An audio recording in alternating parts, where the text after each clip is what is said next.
Are you looking for comprehension tips and strategies to help your child better understand reading comprehension? If you are, you're in luck. I have 5 today.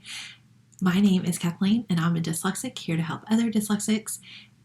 I help busy, overwhelmed parents understand their child's frustration with dyslexia so they can support, encourage, and empower them.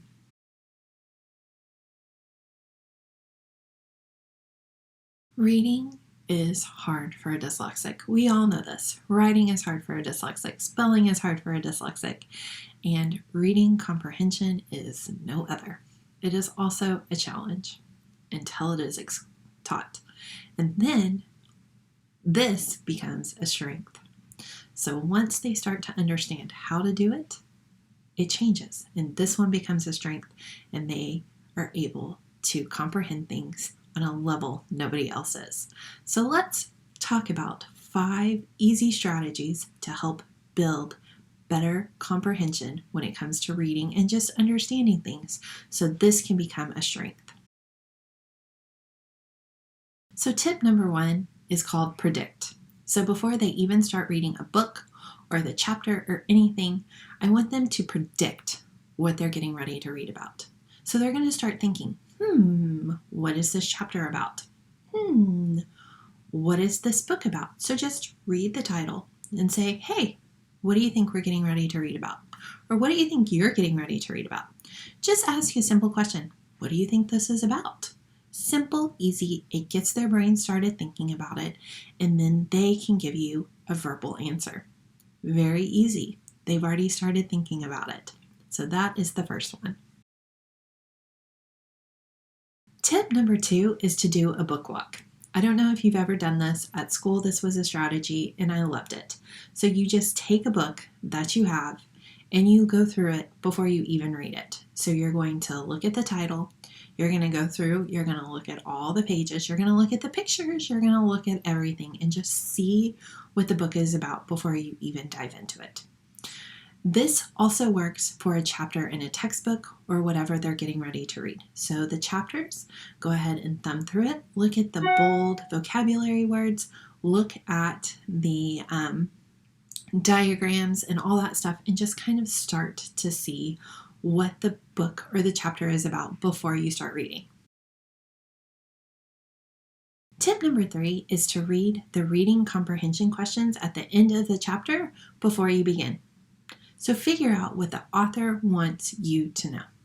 So figure that out so that way you're not reading the text, reading the comprehension questions, and going back and reading it again, because now you know what the author wants. If you jump and read the comprehension questions first, figure out exactly what the important information is, you can zone in on that when you're reading, and it saves a lot of time.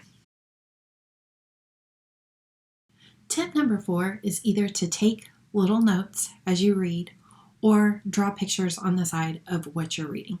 So just helps jog your memory exactly what we're talking about. So if it's talking about a little girl going to the mountains, then draw a little stick figure and mountains in the background. It just kind of helps jog your memory and gets that visualization going on, because when you stop and think about it, dyslexics think in pictures. We don't think in black and white like everybody else.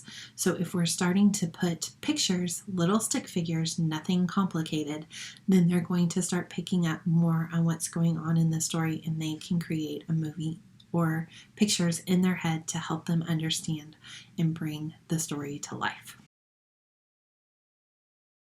So tip number 5 is to be an active reader. So this is checking in and seeing what's going on. So this would be like, hey, what's going on this page? What is the character going to do next? What's getting ready to happen? And so they're checking in to make sure that they understand what is going on. So in the beginning, you're going to have to model and show this. So if you're doing a read aloud or something like that, go ahead and just stop and be like, I wonder what the main character is going to do next. I wonder what's getting ready to happen. Let's read to find out. And then you could possibly ask some other comprehension questions. And it is totally fine and normal to ask comprehension questions in the middle of a story, to stop and talk about it. Not waiting till the end, but to do little check-ins throughout to make sure that they're understanding it, because it's easier to back up and reread a page or two and talk about that and make sure you're understanding it than to reread the entire thing.